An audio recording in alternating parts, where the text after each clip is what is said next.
Samantala, nilinaw ng Department of Health na walang outbreak ng influenza-like illnesses sa bansa, kundi pawang seasonal flu lamang na matatawag na sakit o trangkaso na tumatama sa karamihan sa ngayon.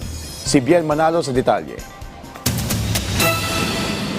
Pinawi ng Department of Health ang pangamba ng publiko kaugnay sa napapaulat na pagtaas ng kaso ng tinatamaan ng influenza-like illnesses o malatrangkasong sakit, partikular na sa Metro Manila. Paglilinaw ni Health Department Secretary Ted Herbosa sa programang Bagong Pilipinas Ngayon, walang outbreak ng influenza-like illnesses kundi pawang seasonal flu lang anya na matatawag ang sakit o trangkaso na tumatama sa karamihan sa ngayon. Kadalasan daw nalaganap ito sa pagpasok ng Burman season dahil sa malamig na panahon. Sa tala ng DOH, umabot sa mahigit 120,000 ang naitalang kaso ng influenza-like illnesses simula January hanggang September 27, 2025. Mas mababa yan ng 8% sa mahigit 130,000 na kaso sa kaparehong panahon noong nakaraang taon. Inaasahan naman ng kagawaran na tataas pa ang bilang na ito dahil sa malamig na panahon. Matatanda ang sinuspinde ng ilang lokal na pamahalaan sa Metro Manila ang face-to-face classes sa lahat ng pampublikong eskwelahan dahil na rin yan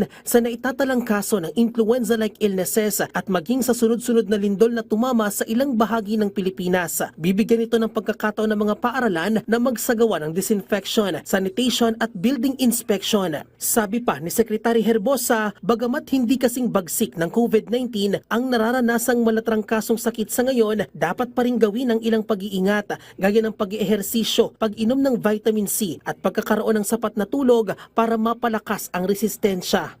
Wearing a mask will help. Isolating the sick in one room would help. Not sharing your food would help. Kasi that's how the virus spreads. Samantala, puspusan pa rin ang pag-agapay ng DOH sa ating mga kababayan na lubhang naapektuhan ng serye ng pagyanig sa ilang bahagi ng Visayas at Mindanao kamakailan. Ayon sa kagawaran, karamihan sa mga pasyenteng isinugod sa mga DOH hospital ay nakaranas ng panic attack at nag-hyperventilate. Dahil dito, tuloy-tuloy ang kanilang paghatid ng mental health and psychosocial support services sa mga biktima ng lindol. Gayon din ang pagsasagawa ng structural integrity assessment sa mga ospital. Simple lang yung technique na tinuturo ko sa hyperventilation syndrome. Let a calm person take you out of that hysterical place and then put you in a safer place. And then tell you to breathe deeply. Ang tawag ko yung box breathing. 4 seconds inhale, 4 seconds exhale.